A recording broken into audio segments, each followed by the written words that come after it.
மோடி தான் என்னை பார்க்கணும்னு வந்து சார் உங்களை பார்க்க முடியுமான்னு கேட்டார். நான் தான் முடிச்சு விட்டேன், ரொம்ப அதை பற்றி பேசி அவர் கேரியரே காலி ஆகிடும், அதனால தான் நான் பேசாமல் இருந்தேன். ட்ரம்ப்பை தவிர இஸ்ரேலுக்கு போன ஒரே ஆள் மோடி, வேற யாரும் போகல. ஏன் போகலன்னா நெத்தன்யாகு ஒரு டெசிக்னேட்டட் கிரிமினல். இஸ்ரேலிடமிருந்து மிக அதிகமாக ராணுவ தளவாடங்களை வாங்கிய முதல் நாடு இந்தியா 2020. இப்போ இந்த போரின் போது முகேஷ் அம்பானி அமெரிக்காவில் எண்ணெய் சுத்திகரிப்பு ஆலையில் முதலீடு செய்கிறார். அனில் அம்பானி எப்ஸ்டைன் உறவு, அது வழியாகத்தான் இங்க இஸ்ரேலுக்கு மோடி அழைத்து செல்லப்படுகிறார். இது இப்படி லிங்க் நிறைய. பிரெஞ்சு அதிபர் மேக்ரோன்ட்ட கேட்டா ஹார்மூஸ் எல்லாம் படையெடுக்காது, அது விளங்காதுன்னு சொல்லிட்டாரு. அது வேலைக்கு ஆகாது. அவன் ஒரு பயன்தான் உள்ளி பொண்டாட்டிட்டு அடி வாங்குறவன். அவன் சவுதி அரேபியாவினுடைய முதலீடுகள் தொடர்பாக அமெரிக்காவில் ஒரு கூட்டம் நடக்குது. அதில் ட்ரம்ப் பேசுகிறார். இந்த முகமது பின் சல்மான் சவுதி இளவரசர், இந்த ஆள் என்னமோ நினைச்சிட்டு இருந்தான் அமெரிக்கான்னா இழிச்சவன் சோப்பலாங்கன்னு நினைச்சிட்டு இருந்தான். He is kissing my as now. இந்த எப்ஸ்டீன் ஃபைல்ஸை வந்து வெளியே வருவதற்கு அட்டார்னி ஜெனரலாக இருந்த பாம்பாண்டி ஒரு காரணம். பாம்பாண்டியை ஃபயர் பண்ணிட்டார். கமேனியை கொலை செய்தார்கள். அதற்கு இந்திய அரசு கண்டனம் தெரிவிக்கலன்றது மட்டும் அல்ல, இது மாதிரி தலைவர்கள் கொல்லப்படும் போது இரங்கல் குறிப்பா அந்த தூதரகத்தில் போய் இது பண்ணுவாங்க. அப்படி யாரும் சொல்லாதீங்கன்னு ஒரு சர்க்குலர் அனுப்புவாங்க. ஒரு 5 நாட்களுக்கு உலகமே காரி துப்புன பிறகு இங்க போய் ஒரு கண்டலன்ஸ் எழுதிட்டு வந்தாங்க. பாலஸ்தீன்ல இஸ்ரேல் என்ன செய்கிறதோ அதையெல்லாம் இந்தியாவிலும் காஷ்மீரிலும் மோடி அரசு செய்யும். அங்க வந்து யூத மதத்தை சேர்ந்த மத குருமார்கள் ஈரான்ல இருந்து பேட்டி விடுகிறாங்க. 1,00,000 பேர் உள்ள அங்கே இருக்கிறாங்க. நாங்கள் நல்லா இருக்கிறோம், எங்கள் சினகாகலாம் நல்லா இருக்கும், எந்த பிரச்சனையும் இல்லை. அமெரிக்காவில் யூதர்கள் மிக கடுமையாக அதை எதிர்க்கிறாங்க. இதுக்கும் யூத மதத்துக்கும் சம்பந்தம் இல்லை. ஜயோனிஸ்டுகள் வந்து ஃபாசிஸ்டுகள் எதிர்க்கிறோம் என்று அங்கே பல பேர் பேச தொடங்கி இருக்கிறாங்க. ஒரு அதிபர், உலக வல்லரசின் அதிபர், அவருக்கு என்ன ஆகும் அப்படின்னு யோசிச்சு பாருங்க. இது வந்து ஒரு பெரிய பிரச்சனை. இப்போ மேக்ரோனை பற்றி சொல்கிறாரு அவர். இந்த ஈஸ்டரை ஒட்டி ஒரு கூட்டத்தில் பிரெஞ்சு அதிபர் மேக்ரோன்ட்ட கேட்டால் ஹார்மூஸ் எல்லாம் படையெடுக்காது, அது விளங்காதுன்னு சொல்லிட்டார் அவர். அது வேலைக்கு ஆகாது. அவன் ஒரு பயன்தான் உள்ளி பொண்டாட்டிட்டு அடி வாங்குறவன். அவன் அது அந்த அம்மா இடிச்சது, அது ஒரு வருஷத்துக்கு முன்னால் ஏதோ ஒரு வீடியோ வந்துருக்குது, இப்படி பிடிச்சி தள்ளுற மாதிரி வந்துச்சான். அதை சொல்லி இன்னும் அந்த தாடையில் அடி வாங்கினதே சரியாச்சான்னு தெரியல எனக்கு. அப்புறமா இந்த பிரிட்டிஷ் பிரதமர் ஸ்டாமர், அவர் வேணானதுக்கு அவன்கிட்ட இருக்கிறதே காயலாங்கட விமானம், இதே அவன் கேட்டான். இது வந்து ட்ரம்ப்பு அவரை பற்றி.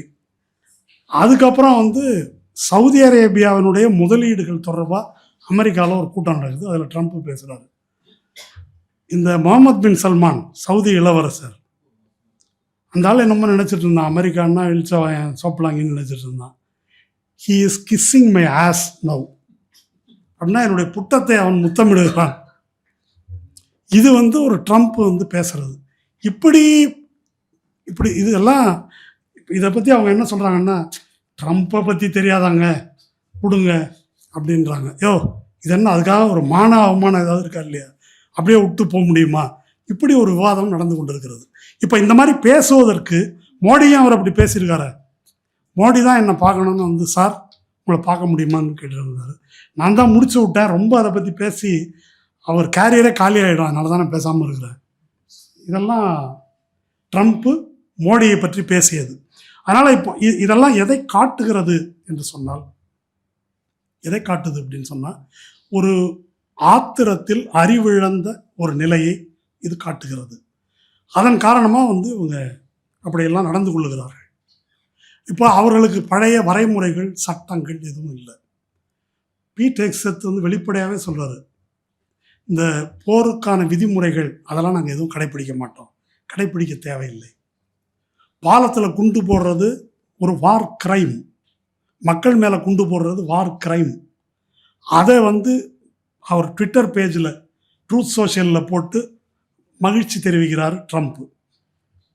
இப்போ மினாப் என்ற இடத்துல அந்த பள்ளி சிறுமிகள் வந்து கொலை செய்யப்பட்டார்கள். அதுக்கு என்ன சொல்லிட்டாங்கன்னா, அது ஏஐ டைரக்டட் பாம்பிங் அது அப்படின்னு சொல்லிட்டாங்க. Artificial intelligence directed bombing. 3 குண்டு டோமஹாக் மிசைல்ஸ் வந்து அங்கே போட்டிருக்கிறாங்க. 3 குண்டு. அது ஏஐ தான் செய்தது அப்படின்னா 2015 அந்த பள்ளிக்கூடத்துக்கு அந்த பக்கம் ஒரு இராணுவ முகாம் இருந்துச்சு, பயிற்சி பள்ளி ஏதோ ஒன்று. அது 2010 ரெடி பண்ணி அதை உள்ளீடு செய்வதற்கு ஒரு மிகச்சிறந்த வாய்ப்பு. கைகால் போய் குழந்தைய தூக்குனா அம்மா எப்படி இது பண்ணுது, உள்ள சிக்குனாக்க என்ன பண்ணுறாங்க, என்ன அந்த இப்போ நீங்கள் ஒரு மருத்துவர் எடுத்துங்களேன், உள்ளுக்குள்ளே இருக்கக்கூடிய உறுப்புகளுடைய பிஹேவியர் இருக்கு இல்லையா, அது கல்லீரலோ இதயமோ பிஹேவியர், அதை ஆய்வு செய்து அதற்கு உரிய மருந்தை கொடுக்கறது மருத்துவருடைய பணி. இப்போ ஹியூமன் பிஹேவியரை இந்த மாதிரி துயரமான கொடிய தருணங்களில் அதை ஆய்வு செய்து அதை எப்படி கையாள்வது என்பதை ஏஐக்கு நாங்கள் ஃபீட் பண்ணுறோம் என்று நேரடியாக சொல்லியிருக்கிறார். அந்த பாலண்டியரோட சிஇஓ இஸ்ரேலின் தீவிர ஆதரவாளர். பாலண்டியர் அமெரிக்கா பயன்படுத்தக்கூடிய, அமெரிக்க இராணுவம் பயன்படுத்தக்கூடிய ஏஐ பாலண்டியர் செய்கிறது. இப்போ இதெல்லாம் என்ன நடந்து கொண்டு, இதை நம்ம சுருக்கமாக இதை எப்படி பார்ப்பது? தனியாக ஈரானில் நடக்குதா? ஈராக் வாரில் அதுக்கு முன்னால் குழந்தைகள் பொருளாதார தடையில் பட்டினி போட்டு கொலை செய்யப்பட்டார்கள். காசாவில் புரூட்டலாக கொலை நடக்குது. நீங்கள் இந்த ஹிந்த் ரஜாப் என்ற குழந்தை, அது ஒரு படமாகவே வந்திருக்குது, அது ட்ரெய்லரும் வந்திருக்குது. ஹிந்த் ரஜாப் என்ற குழந்தையும் அந்த குழந்தை என்ன சுடுறாங்க, சுற்றி பயமாக இருக்குது அப்படின்னு ஃபோன் பண்ணி அந்த குழந்தை பேசுது. ஒரு 20 மீட்டர் தூரத்திலிருந்து ஏறத்தாழ 530 குண்டுகள் ஒரு காருக்குள்ள சுட்டுருக்குறாங்க காசாவில். அப்போது ஒரு குழந்தை அவ்வளோ கொடூரமாக படுகொலை செய்யப்படுவது அதை நம்ம பார்க்குறோம். அதை அப்படியே வெளியே நகர்த்தி இல்லைங்க இதெல்லாம் ஏஐ அப்படின்னு சொல்கிறது, அதையும் பார்க்குறோம்.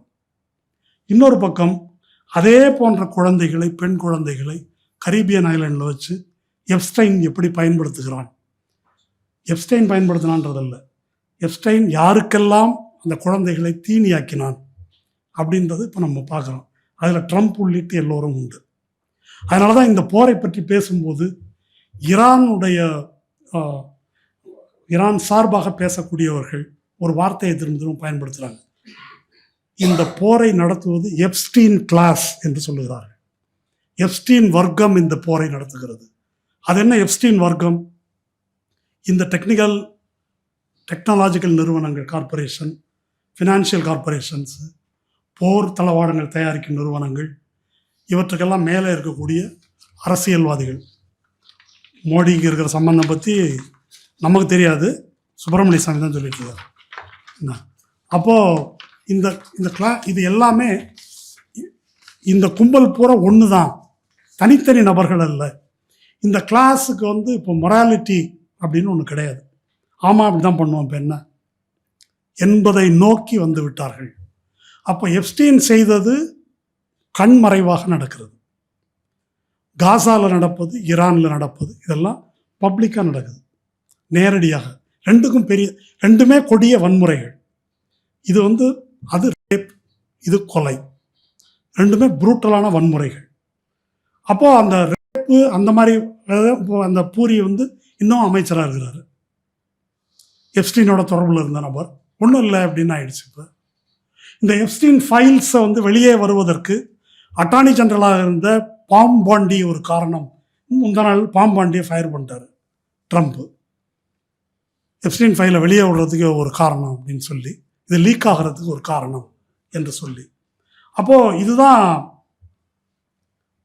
நடந்து கொண்டிருக்கிற நிலவரங்களின் சித்திரம். இதில் நம்முடைய நாட்டின் நிலை என்ன, நம்முடைய அணுகுமுறை, நம்ம நாட்டின் அணுகுமுறை என்ன என்பதை பார்த்துவிட்டு நம்ம அதை முடிச்சுக்கலாம். இப்போ ஈரான்லேருந்து எண்ணெய் வருது ஹார்முஸ் நீரிணை வழியாக. இன்றைக்கி ஹிந்துவில் போட்டிருக்கிறாங்க ஈரான்லேருந்தே எண்ணெய் 2019 பிறகு இப்போ வருதுன்னு சொல்கிறாங்க. ஏன் 2019 பிறகு இப்போ வருது? என்ன கேடு நடுவில்னா அமெரிக்கா வாங்க விடாதுன்னு சொல்லிட்டாங்க. பாதி விலைக்கு கொடுத்துட்டு இருந்தாங்க. ஈரானை போல் இந்தியாவுக்கு ஆதரவளித்த நாடு கிடையாது. அதை அப்போ நிறுத்திட்டாங்க, இப்போது கொடுக்குறாங்க. அது இல்லாமல் இங்கே இந்தியாவுக்கு வரக்கூடிய கப்பல்களை அனுமதித்திருக்கிறார்கள். இந்தியா என்ன பண்ணது அப்படின்னு அவங்களுக்கு தெரியும். இப்போ கமேனியை கொலை செய்தார்கள், அதற்கு இந்திய அரசு கண்டனம் தெரிவிக்கலைன்றது மட்டும் அல்ல, இது மாதிரி தலைவர்கள் கொல்லப்படும் போது இரங்கல் குறிப்பாக அந்த தூதரகத்தில் போய் இது பண்ணுவாங்க. அப்படி யாரும் சொல்லாதீங்கன்னு ஒரு சர்க்குலர் அனுப்புனாங்க. ஒரு 5 நாட்களுக்கு உலகமே காரி துப்புன பிறகு இங்கே போய் ஒரு கண்டலன்ஸு எழுதிட்டு வந்தாங்க.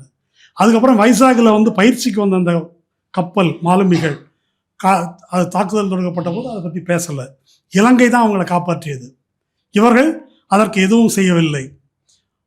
போர் ஈரான் மீது தொடுக்கப்பட்டது. இவர் 27, 25, 26 போயிட்டு வராரு. மார்ச் 5ஆம் தேதி இன்னைக்கு ஃபின்லாந்து அதிபர் இங்கே வராரு, பிரசிடென்ட். அவரோட பேசும்போது யாரும் யார் மேலேயும் போர் தொடுக்கக்கூடாது, வன்முறை தீர்வல்ல, இதுதான் மோடியுடைய கருத்து. அப்போ இந்த மொத்த போர் பற்றி இந்திய அரசு, மோடி அரசு கொண்டிருக்கிற கருத்து இதுதான். 25, 26 இஸ்ரேலுக்கு போனாரு. எவனுமே போல இஸ்ரேலுக்கு, ட்ரம்ப்பை தவிர இஸ்ரேலுக்கு போன ஒரே ஆள் மோடி. வேற யாரும் போகல. ஏன் போகலன்னா, நெத்தன்யாகு ஒரு டெசிக்னேட்டட் கிரிமினல், சர்வதேச கிரிமினல் நீதிமன்றத்தால் இது மாதிரி ஒரு ஜெனசைடு நிகழ்த்தியவன் என்று குற்றம். வெளியே போனால் கைது. இருந்தாலும் ஐரோப்பா போனாங்க. காசால இப்படி ஒரு பச்சை படுகொலை நடக்குது. ஐநால இதற்கு எதிராக கண்டன தீர்மானங்கள் இருக்குது. இந்த நேரத்தில் அங்கே போகக்கூடாதுன்னு யாரும் போகலை. 25, 26 இவர் போகிறார். இவரை ரெட் கார்பெட் வெல்கம், நெத்தன்யாகவும் அவர் மனைவியும். அவர் மனைவிக்கு காவி கலரில் ட்ரெஸ்ஸு, யார், நெத்தன்யாகு மனைவிக்கு. அதை பாருங்க காவி ட்ரெஸ்ஸுன்னு போட்டுருக்குறாங்க, கை காட்டுறாரு. அவர் காட்டி அதை ஃபோட்டோ வெளியிடுறாரு. அதுக்கப்புறம் இவரை கூப்பிட்டு அந்த பாராளுமன்றம் கென்னசெட் அதில் மோடியை பேச சொல்கிறாங்க. வருது. அதில் நடந்த கேவலம் என்ன தெரியுமா? நெத்தன்யாகுவுக்கு எதிராக எதிர்க்கட்சிகள் அந்த பாராளுமன்ற கூட்டத்தை புறக்கணிக்கிறாங்க. ஏன் புறக்கணிக்கிறாங்க அப்படின்னு கேட்டால், புரோட்டோகால் படி தலைமை நீதிபதியை கூப்பிடணும். தலைமை நீதிபதியை அவர் கூப்பிட மறுக்கிறார் நெத்தன்யாகு. ஏன் கூப்பிட மறுக்கிறார்? நெத்தன்யாகு மேலே ஊழல் குற்றச்சாட்டு இருக்குது. இப்போ அவர் கோர்ட்டுக்கு வந்தால் 15 வருஷம் உள்ளே போனோம். அதை மன்னிப்பு வழங்க நீதிபதி மறுக்கிறார். அவருக்கு மன்னிப்பு கொடுங்க, இதை கூட செய்ய மாட்டீங்களான்னு ட்ரம்ப் கேட்குறாரு. கேட்டுக்கிறாரு என்ன. அப்போ அதனால அந்த நீதிபதியை கூப்பிட வேணாம். யாரும் நம்ம முர்முவை கூப்பிடாத மாதிரி தான் இது. நீதிபதியை கூப்பிட வேணாம். சரி, எதிர்கட்சி புறக்கணிச்சுட்டா பாதி சீட்டு காலியாக இருக்குமே, அதுக்கு என்ன செய்யறதுன்னு யோசிச்சிருக்காங்க. சரி, அப்போ பழைய மெம்பர்லாம் கூப்பிட்டு உட்கார வைக்கின்றாங்க. உட்கார வச்சிருக்கிறாங்க. அப்போவும் சீட்டு ஃபுல்லாகலை. அதில் தான் இவர் உரையாற்றியிருக்கிறார்.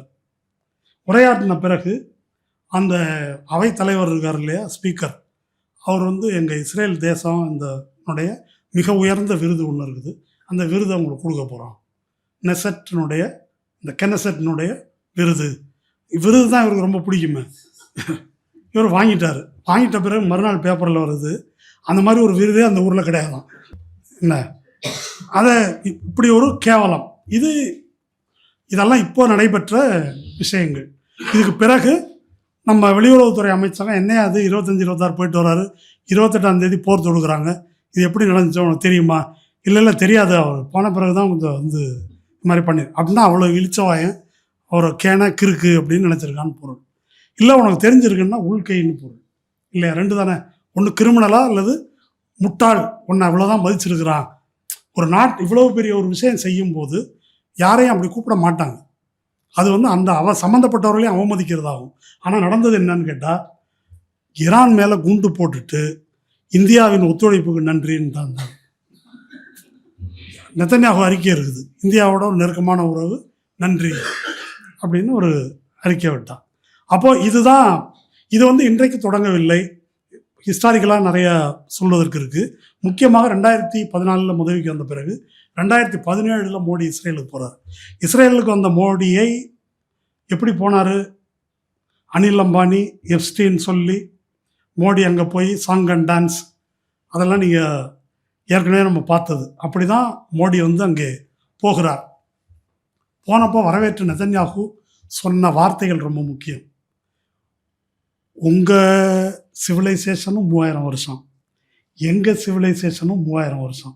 ஆனால் பாருங்கள், 3000 வருஷத்தில் உங்கள் ஊர்லேருந்து யாருமே வந்ததில்லை, நீங்கள் தான் வந்திருக்கீங்கன்னாரு. அப்போ அவ்வளோ கேவலமானன்னு சொல்கிறாங்க.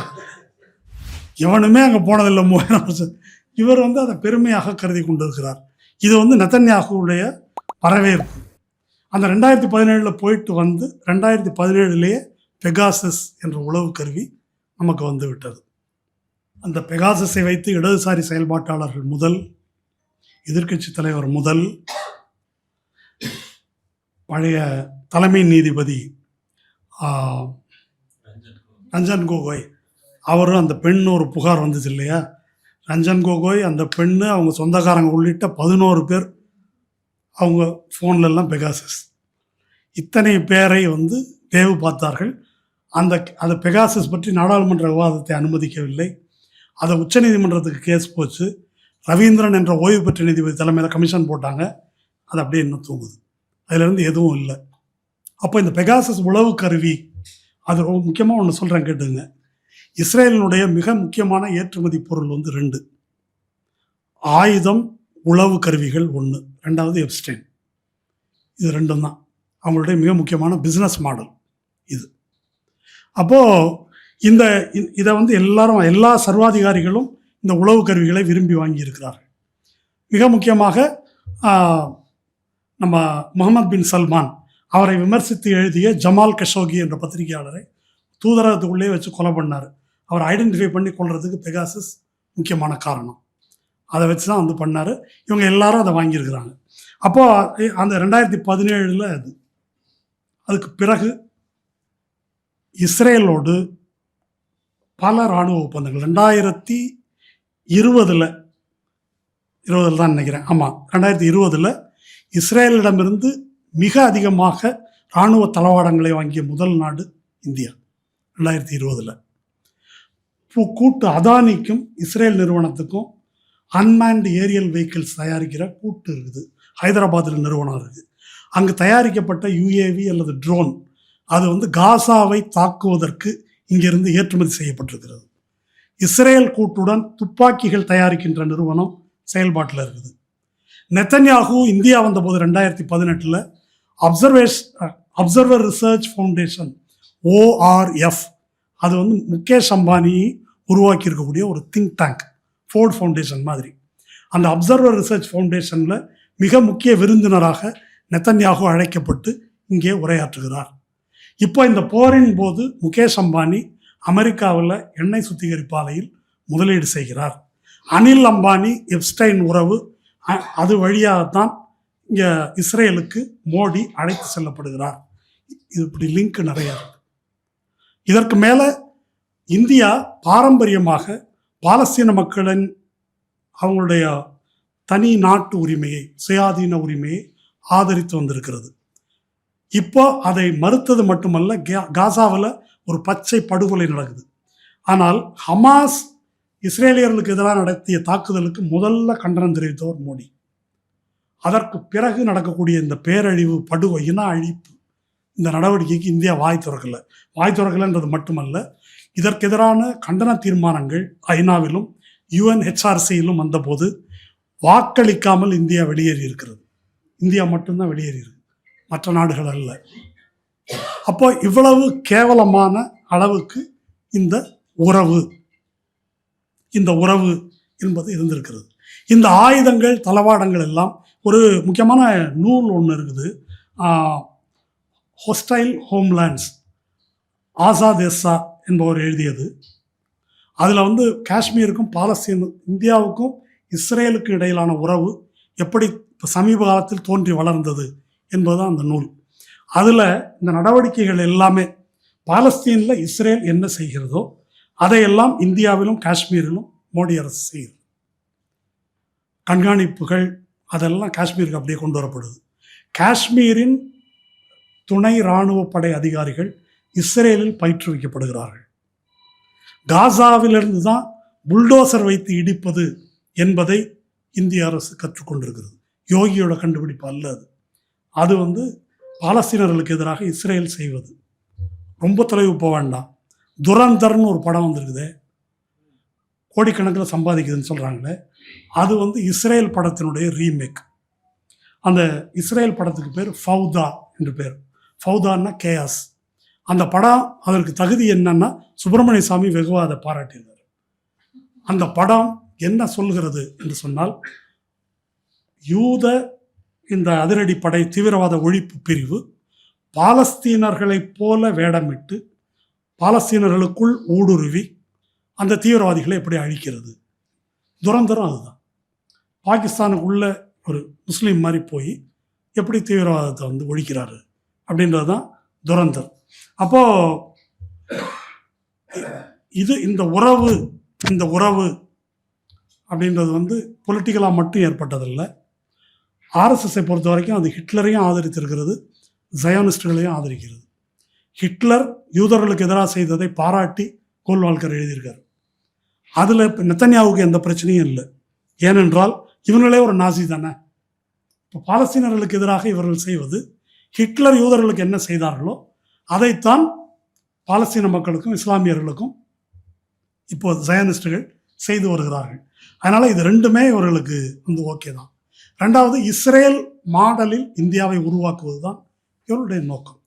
இப்போ இஸ்ரேல் வந்து அங்கே வந்து யூதர்கள் தான் குடிமக்கள், பாலஸ்தீனர்கள் ரெண்டாந்தர குடிமக்கள். இப்போ நேற்று ஒரு சட்டம் நிறைவேறி இருக்குது.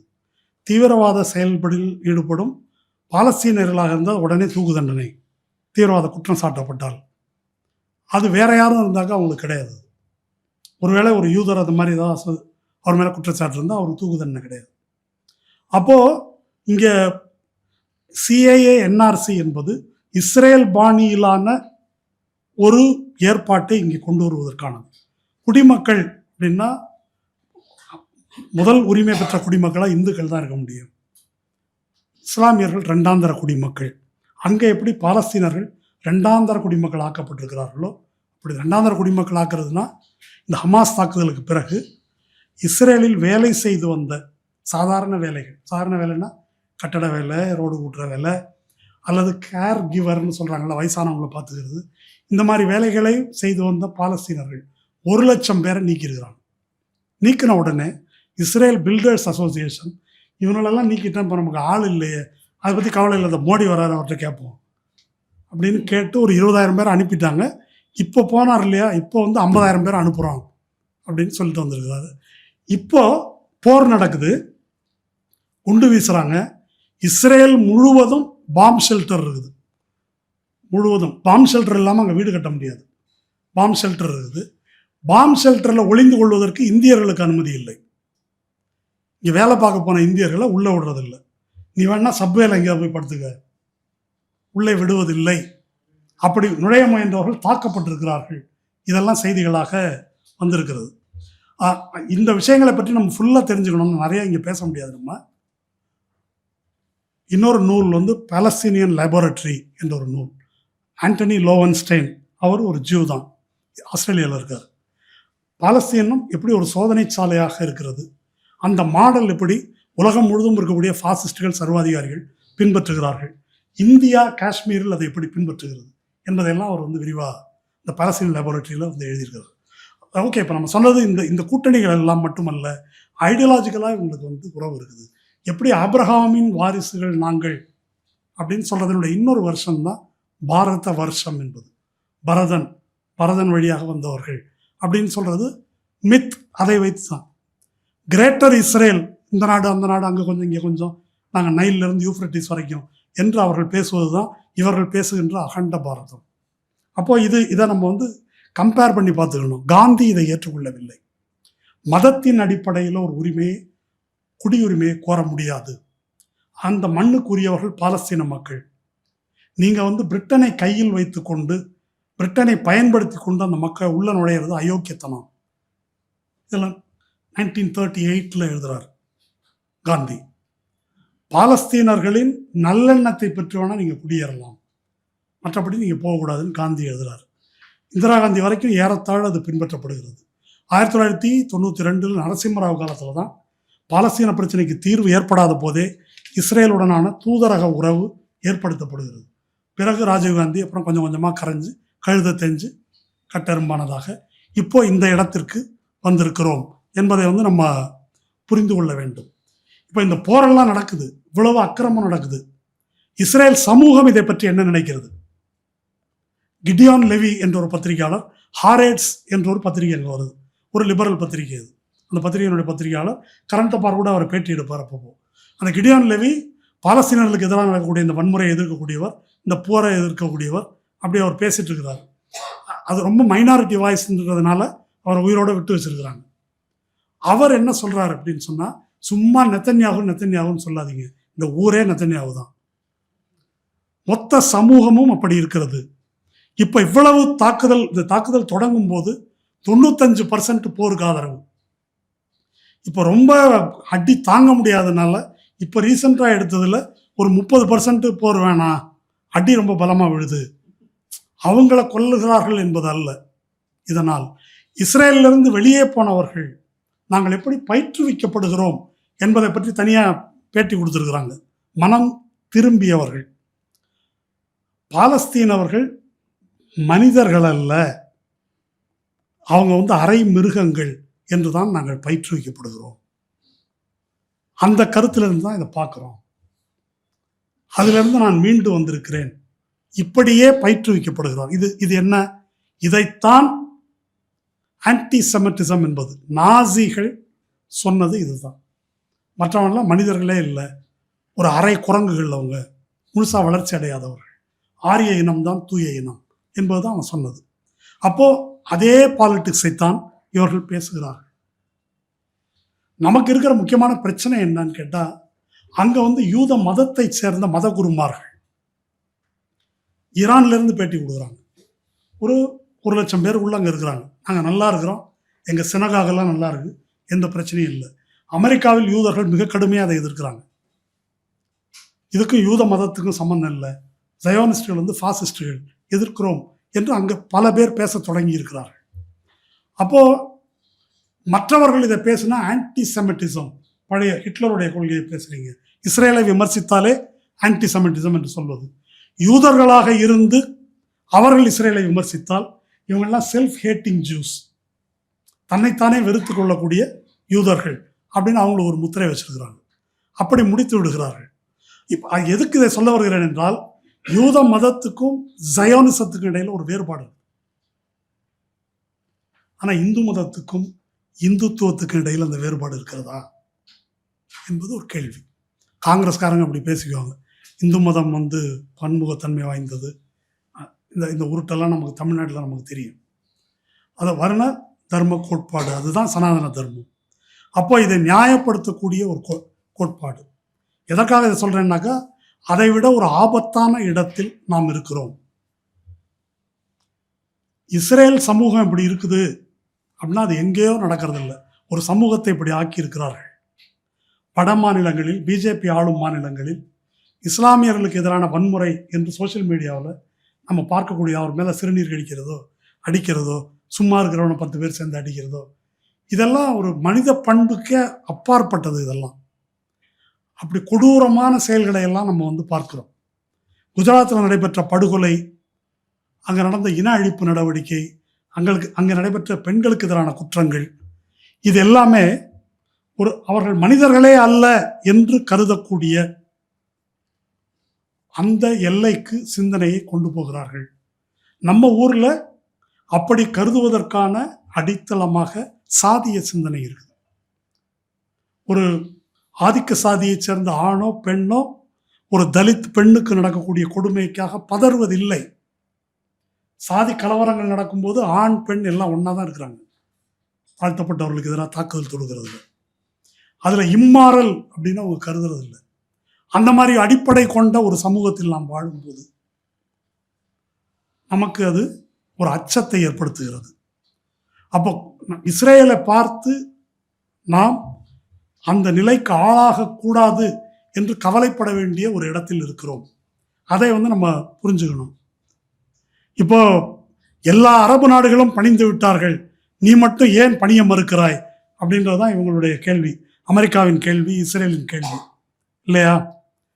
எல்லோரும் பணிந்து விட்டார்கள், தமிழ்நாடு மட்டும் ஏன் பணிய மறுக்கிறது அப்படின்னு இங்கே கேட்கப்படுகின்ற கேள்வியை ஒட்டியது அது. ஈரானுடைய ரெஜீமுக்கு எதிரான ரெஜீமை மாற்றுவது பற்றிய பிரச்சனை இல்லை. அதே நான் இதை நேரடி கம்பேரிசன் எடுத்துக்காதீங்க. அதே போல திமுகவை அகற்றுவது பற்றிய பிரச்சனை அல்ல, தமிழ்நாடு அவங்களுக்கு பிரச்சனையா இருக்குது. அதனாலதான் இது தமிழ்நாட்டுக்கு எதிரான தாக்குதல் என்ற முறையில் நம்ம பார்க்கிறோம். இது நமக்கு அப்படியே பொருந்துகிறது. இன்னைக்கு ஈரான் மக்கள் இந்த போராட்டத்தில் நிலைத்து நின்று போராடுவது, அதற்கு என்ன காரணம்? இவ்வளவு அழிவு வருது. 79லேருந்து பொருளாதார தடை போட்டிருக்கிறோம். அங்கே ஒரு உள்நாட்டில் மதகுருமார்கள் சர்வாதிகாரம் நடக்குது. எப்படி இவங்க இப்படி இருக்கிறாங்க என்பதை பற்றி இஸ்ரேலில் ஒரு பெரிய கேள்வி. இவ்வளவு குண்டு போட்டும் பணியை மறுக்கிறார்கள். ஜெருசலேம் போஸ்ட் என்ற ஒரு பத்திரிகையில் ஒரு கட்டுரை படித்தேன் நான். அந்த கட்டுரை என்ன சொல்லுது அப்படின்னு சொன்னாக்கா, பேலன்ஸ் ஆஃப் பவர் என்று கேள்விப்பட்டிருக்கிறோம், பேலன்ஸ் ஆஃப் ஹியூமிலியேஷன் என்றொன்று இருக்கிறது. அவர்கள் மன உறுதிக்கு பல காரணங்கள் இருக்கலாம், ஆனால் அந்த மத கோட்பாடிலேயே சில அடிப்படைகள் இருக்குது அப்படின்னு சொல்லிட்டு அதை எழுதுறார். நபிகள் நாயகத்தினுடைய மருமகன் இமாம் அலி, அவர் சிரியாவோடு நடைபெற்ற ஒரு போர். அப்போ அவர் சொன்னதாக ஒரு வாக்கியத்தை மேற்கோள் காட்டுறாங்க. By Allah, no people have ever been attacked in the heart of their own home without being humiliated. உன் இல்லத்தின் இதயத்தை தாக்கியவன் எவனும் அவமானத்திலிருந்து தப்பக்கூடாது அப்படின்னு இதை மொழிபெயர்க்கலாம். இது என்ன? இதில் மத கோட்பாடு ஏதாவது இருக்குதா? இது அந்த காலத்தின் சுயமரியாதை முழக்கம். இது இன்னைக்கு அவங்க என்ன எழுதுறாங்கன்னா, இந்த இன்ஜுரி, காயம், கொலை, குழந்தை இழக்கிறாங்க, கை கால் போகுது, இடிந்து விழுது, எல்லாம் வீடு போகுது, எப்படி தாங்குறாங்க? நீ இன்ஜுரியை மட்டும் பார்க்குற, அந்த இன்ஜுரியை எப்படி பார்ப்பது என்று அவர்களுக்கு வேறொரு பார்வை இருக்கிறது. அந்த பார்வை இந்த மத நம்பிக்கையிலிருந்து வருகிறது. இதில் மத நம்பிக்கை என்பதை காட்டிலும் இந்த அவமானத்தை ஏற்க முடியாது என்ற சுயமரியாதை முழக்கம் அது. நம்ம ஈரான் அங்கே இருக்குது, தமிழ்நாடு இங்கே இருக்கிறது என்றாலும் கூட தமிழ்நாடும் தாக்கப்படுகிறது வேறொரு வகையில். பணியை மறுப்பதால் தமிழகம் அவமானப்படுத்தப்படுகிறது, புறக்கணிக்கப்படுகிறது, உரிமைகள் மறுக்கப்படுகிறது. அத்தனையும் இங்கே பார்க்குறோம். நம்ம ஒன்றும் வேறுபாடு இல்லை. அப்போ தமிழ்நாட்டை தலைகுனிய விட மாட்டோம் அப்படின்னா அது மு.க. ஸ்டாலின் முழக்கமாக மட்டும் இல்லை, தலைகுனியக்கூடாது. அதுக்கு இடையில் ஒரு ஒற்றுமை அப்படின்றது அடித்தளமாக ஒன்று இருக்குது. இதிலிருந்து நாம் புரிந்து கொள்ள வேண்டியது என்ன என்று சொன்னால், ஈரானுக்காக, ஈரான் மீதான இந்த ஆக்கிரமிப்பு போருக்கு எதிராக குரல் கொடுப்பதில் தமிழ்நாடு முன்னிற்க வேண்டும். இது வெறுமனே 2 பேருக்கு நடுவில் நடைபெறுகின்ற சண்டை, அதில் நம்மால் வெற்றி பெறுகிறார் என்று கைதட்டி ரசிக்கின்றது அல்ல. நாம் இந்த பிரச்சனையை மக்களுக்கு எடுத்து சொல்ல வேண்டும். ஒருவேளை சொல்ல தவறினால், மக்கள் புரிந்து கொள்ள தவறினால், நாளைக்கு கேஸ் இல்லை, பெட்ரோல் இல்லை, இந்த ஸ்விக்கி சொமாட்டோவில் வேலை பார்க்குறவங்களுக்கு வேலை இல்லை, ராப்பிடோவில் ஊபரில் வேலை பார்க்குறவங்களுக்கு வேலை இல்லை, மற்ற பல தொழிற்சாலைகளில் வேலை இல்லை, புலம்பெயர்ந்து வந்த தொழிலாளர்கள் வேலை இல்லாமல் கோவிட் காலம் போல திரும்பி செல்கிறார்கள். இப்படியெல்லாம் ஒரு நெருக்கடி ஏற்படும் போது அரசியல் அறிவு இல்லாதவர்கள், இதை பற்றி புரிதல் இல்லாதவர்கள் என்ன பேசுவார்கள்? அவன் ட்ரம்ப் தான் பேச்சுவார்த்தை கூப்பிட்றான்ல, இந்த பாய்ங்களுக்கு என்ன திமிரு அப்படின்னு இதை உடனே அப்படி ட்விஸ்ட் பண்ணுறதுக்கான எல்லா அடிப்படைகளும் இருக்குது. தனக்கு வலி வந்த போது தங்களுக்கு இந்த துன்பத்தை, இதுக்கு பெரிய உதாரணம்லாம் வேண்டியதில்லை. ஒரு டிரான்ஸ்போர்ட் ஸ்ட்ரைக்கு நடந்துச்சுன்னா நம்ம நடுத்தர வர்க்கம் அதை, இவங்களுக்கு இதே வேலையாக போச்சு, எவ்வளோ கொடுத்தாலும் இவங்களுக்கு தாங்காது அப்படின்னு உடனே சாபம் விடுவாங்க, தனக்கு ஒன்று வந்த உடனே. இப்போ விஜய் போன்ற ஆட்கள் போய் கேட்டிருந்தா கிடைக்கும், அதை சொல்லி கைதட்டுவதற்கு ஆள் இருக்குது, நம்புவதற்கு ஆள் இருக்குன்ற ஒரு நாடு இது. அப்போ சுயமரியாதை இல்லாமல் இருப்பது என்பது இந்துத்துவம் தான் வரணும் என்ற அவசியம் இல்லை. இந்த மாதிரி ஒரு பெரிய தற்குறிகள் கூட்டம், தற்குறினா தாவேக்காரங்களை மட்டும் சொல்ல, நான் அரசியல் தற்குறிகளாகத்தான் இந்த நாட்டின் பெரும்பான்மையான கணிசமான மக்கள் இருக்கிறாங்க. அவர்கள் மத்தியில் இதை நாம் கொண்டு செல்ல தவறினால், நாளை இந்த துன்பங்களை நாம் அனுபவிக்கும் போது அந்த துன்பத்துக்கு காரணமானவர்களுக்கு பதிலாக இந்த துன்பத்தை முடிவுக்கு கொண்டு வர வேண்டும் என்பதற்காக தங்கள் உயிரையும் வாழ்வையும் அர்ப்பணிக்கின்ற, கௌரவத்திற்கும் மரியாதைக்கும் உரிய ஈரான் மக்களுக்கு எதிராக நம்முடைய மக்களே பேசத் தொடங்குவார்கள். எனவே இந்த கோணத்தில் இதை நாம் எடுத்து செல்வோம். நன்றி.